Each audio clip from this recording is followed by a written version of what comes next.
ఎందుకంటే పవన్ కళ్యాణ్ గారు అంత వైల్డ్ ఉంటుంది.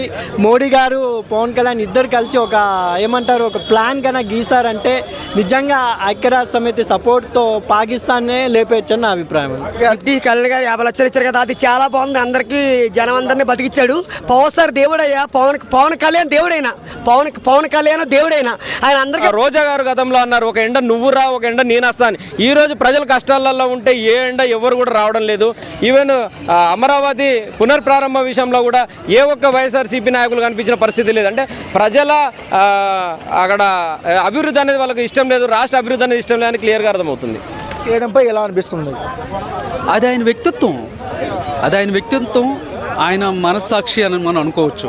ఎందుకంటే ఈ భూమి మీద ఏ మనిషి కూడా ఏ ఇద్దరు కూడా ఒకేలా ఉండరు. సో ఆయన వ్యక్తిత్వానికి, ఆయన గొప్పతనానికి మనం హ్యాట్సప్ చెప్పచ్చు అండి. పవన్ కళ్యాణ్ గారు దుర్ఘటనలో మరణించిన కుటుంబానికి 50 లక్షలు ఇవ్వటం, ఆ కుటుంబాన్ని ఆదుకోవటం చాలా మంచి పని. అలాగే కాశ్మీర్లో జరిగిన ఇన్సిడెంట్ చూసాము. మన డిప్యూటీ సీఎం కళ్యాణ్ గారు బాధితులకు దాదాపు 50 లక్షలు డొనేషన్ ఇచ్చారు. సో ఎలా అనిపించింది? చాలా హ్యాపీగా అనిపిస్తుంది. అసలు నాకు తెలిసి ఏ రాజకీయ నాయకుడు ఆలోచించలేదు, అలాంటి ఆలోచన ఆయనకు వచ్చింది, ఆయన ఇచ్చాడు. చాలా చాలా హ్యాపీగా అనిపిస్తుంది. ఇకపోతే పాకిస్తాన్కి ఇండియాకి యుద్ధం జరగడం కన్ఫర్మ్. నేను కన్ఫామ్గా చెప్తున్నా, జరుగుతుంది. ఎందుకంటే మన వాళ్ళు ఆల్రెడీ అక్కడ పైన విన్యాసాలు చేస్తున్నారు, దానికి వీళ్ళేమో పిల్ల కాల్పులు చేస్తున్నారు. ఆల్రెడీ నిన్న ఏం జరిగిందంటే వాళ్ళు అక్కడ కాల్పులు చేశారు, వాళ్ళు భయపడ్డారు. ఐక్యరాజ్య సమితికి కూడా వాళ్ళు కంప్లైంట్ ఇచ్చారు. సో భారత్ అనేది మా మీద అటాక్ చేయబోతుంది, ఖచ్చితంగా మాకు సహాయం చేయండి అన్నట్టుగా వాళ్ళు కంప్లైంట్ కూడా ఇచ్చారు. దాని గురించి మనోళ్ళు కూడా వెళ్ళి మాట్లాడారు. ఖచ్చితంగా అయితే యుద్ధం జరుగుతుంది. పవన్ కళ్యాణ్ గారు ఈ ఇంతటి ఒక గొప్ప ఇది పైసలు ఇవ్వడం అనేది చాలా హ్యాపీగా ఫీల్ అవుతున్నాను నేను. ఆయన ఒకవేళ కళ్యాణ్ గారు మోడీ గారు మాట్లాడుకొని పాకిస్తాన్ మీద యుద్ధం ప్రకటిస్తే పరిస్థితి ఏంటి? భారతదేశం మీద వాళ్ళు ఎప్పటి నుంచో కాలు దవ్వుతూ ఉన్నారు. పాకిస్తాన్ వాళ్ళు ఏదో రకంగా గెలుగుతున్నారు. అంటే మనం ఎంత సైలెంట్గా ఉన్నా కానీ వాళ్ళు రెచ్చగొట్టేట్టు చేస్తున్నారు. నిన్న దుర్ఘటన కూడా అలాంటిదే. 28 మంది అమాయకుల్ని వాళ్ళు చంపడం చాలా పెద్ద తప్పు చేశారు. దానికి ప్రతీకార చర్యలు అనేవి జరుగుతాయి. ఆల్రెడీ మోడీ గారు రంగంలో దిగారు. ఈరోజు భారతదేశం కానీ గట్టిగా యాక్షన్ తీసుకుంటే అంటే మోడీ గారి నాయకత్వంలో మ్యాక్సిమం పాకిస్తాన్ అనేది ఉండదు. ఎందుకంటే ఈరోజు మన దేశం దగ్గర అణుబాంబులు అయితేమి పవర్ఫుల్ అణుబాంబులు, అంటే ఒక అణుబాంబు వేస్తే ఒక స్టేట్ వేసిపోయేంత శక్తివంతమైన అణుబాంబులు మన దేశం దగ్గర ఉన్నాయి. అలాగే యుద్ధ విమానాలు అయితేమి, పవర్ఫుల్ ఆర్వీ అయితేమి, అన్ని రకాల అంటే సముద్రం పైన వెళ్ళే యుద్ధ వాహనాలు అయితేవి, ఆకాశంలో వెళ్ళే యుద్ధ విమానాలు అయితేవి, అన్ని రకాలుగా డిఫెన్స్ ఫోర్స్ అంతా ఈరోజు కట్టుదిట్టమైన ఏ దేశంలో లేని విధంగా ఇండియా దగ్గర అంత బలమైన ఆయుధాలు ఉన్నాయి. జస్ట్ అంటే యుద్ధం జరిగితే రెండు వైపులా నష్టం ఉండిద్ది కాబట్టి అది ఆ కోణంలో ఆలోచిస్తున్నారు.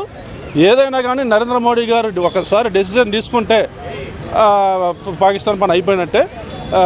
ఆయన ఏ డెసిషన్ తీసుకున్నా కానీ 150 కోట్ల మంది జనాలు ఈరోజు నరేంద్ర మోడీ గారు వెనకాలే ఉంటారు. ఆయన సపోర్టు, ప్రజల సపోర్ట్ ఎప్పుడు నరేంద్ర మోడీ గారికి ఉంది. అన్న, మన పవన్ కళ్యాణ్ గారు ఆయన మోడీ గారు కలిసి పాకిస్తాన్ మీద యుద్ధం ప్రకటిస్తే పరిస్థితి ఏంటి? పాకిస్తాన్ మీద ఇద్దరు కలిసి యుద్ధం ప్రకటిస్తే భయ ప్రపంచ పటంలో పాకిస్తాన్ని మర్చిపోవాల్సి వస్తుంది మనము. ఎందుకంటే కళ్యాణ్ గారు ఏ రాజకీయ నాయకుడు డబ్బులు ఇవ్వలేదు, కళ్యాణ్ గారు 50 లక్షలు ఇచ్చారు కాశ్మీర్ బాధితులకు. ఒక వ్యక్తికి ఎలా అనిపించింది? పవన్ కళ్యాణ్ గారు ఒక డిప్యూటీ సీఎం హోదాలో ఉండి వెంటనే స్పందించి డబ్బులే ఇవ్వడం కాకుండా ఆయన వెళ్ళి మరీ మాట్లాడేందుకు ఇంకా, ఎందుకంటే ఆయన్ను చూసుకొని చాలామంది ఇన్స్పైర్ అవ్వాలి. ఎందుకంటే చాలా చోట్ల 28 మంది దాకా చనిపోయారు. ప్రతి కుటుంబానికి అక్కడ ఉండే ఎమ్మెల్యేలు కానీ, డిప్యూటీ సీఎంలు కానీ, సీఎంలు కానీ స్పందించాలని ఒక ఇన్స్పిరేషన్గా పవన్ కళ్యాణ్ గారిని తీసుకోవాలని నా అభిప్రాయం భయ్య. నిజంగా hats off to PK sir. Kalyan గారు మోడీ గారు కలిసి పాకిస్తాన్ మీద యుద్ధం ప్రకటిస్తే పాకిస్తాన్ పరిస్థితి. ఆల్రెడీ పాకిస్తాన్ ఇప్పటికే నరేంద్ర మోడీ గారిని పవన్ కళ్యాణ్ గారిని నరేంద్ర మోడీ గారి పేరు చెప్తేనే వాళ్ళు ఉచ్చబోసుకుంటారు అన్న. వాళ్ళకు ఇంకా వేరే మార్గం లేదు. అన్నమా రామచంద్ర అనే పరిస్థితి వచ్చింది. నీళ్లు కూడా తాగడానికి కూడా వాళ్ళు బిక్కు అనుకుంటూ బతుకుతున్నారు. సో తప్పకుండా ఇక యుద్ధం అయితే ఏదైతే ఎట్టి పరిస్థితుల్లో జరగాలని అయితే ప్రజలు కోరుకుంటున్నారు. అదేవిధంగా యుద్ధం జరుగుతుందని మేము అనుకుంటున్నాం. అన్న కాశ్మీర్ ఇన్సిడెంట్ చూసాము. మన డిప్యూటీ సీఎం గారు బాధితులకు 50 లక్షలు డొనేషన్ ఇచ్చారు. ఎలా అనిపించింది? సూపర్ అనిపించింది అన్న. ఎందుకంటే పవన్ కళ్యాణ్ గారు అంటేనే దాన ధర్మాలకు ప్రత్యేక నిలువెత్తు నిదర్శనం పవన్ కళ్యాణ్ గారు. అదేవిధంగా ఒక్కొక్క నాయకులు ఈరోజు విమానాలు వేసుకొని లండన్కి వెళ్ళి వాళ్ళ కూతుర్లను చూసేస్తున్న ఈ పరిస్థితుల్లో ఒక్కొక్కరు పెద్ద పెద్ద బెంచ్ కార్లు కొంటూ వాళ్ళ కొడుకులు గిఫ్ట్ ఇస్తున్నారు. ఒక్కొక్కరు మంచి మంచి ఫామ్ హౌస్లలో ఎంజాయ్ చేస్తున్న పరిస్థితి ఉంటే ఈరోజు పవన్ కళ్యాణ్ గారు మాత్రం ప్రజల కోసం, ప్రజల శ్రేయస్సు కోసం నిరంతరం పనిచేస్తున్నాడు. మంచి పని చేశాడు. కానీ డిప్యూటీ సీఎం అందరికీ 50 లక్షలు ఇచ్చాడు. కానీ నాకు చాలా బాగుంది. అందరికీ చాలా చాలా బాగుంది. ఆయన పవన్ కళ్యాణ్ దేవుడైనా అందరికీ మంచి పని చేశాడు. చాలా మంచి పని చేశాడు. ఏంటి ఆయన దేవుడైనా. అలాగే మన రాష్ట్రం పుట్టింది మన పవన్ కళ్యాణ్ వల్ల రాష్ట్రం పుట్టింది. అలాగే ఉగ్రవాదులు దేశం కోసం ఇండియాని మొత్తం చంపేశారబ్బా. పాప అబ్బాయిని ఏ మాత్రం ఏ కులవాన్ని చంపేస్తున్నారు. ఏంటిది? మేము కూడా హిందూ మనుషులే. బోలో భారతదేశానికి వందే మాత్రం.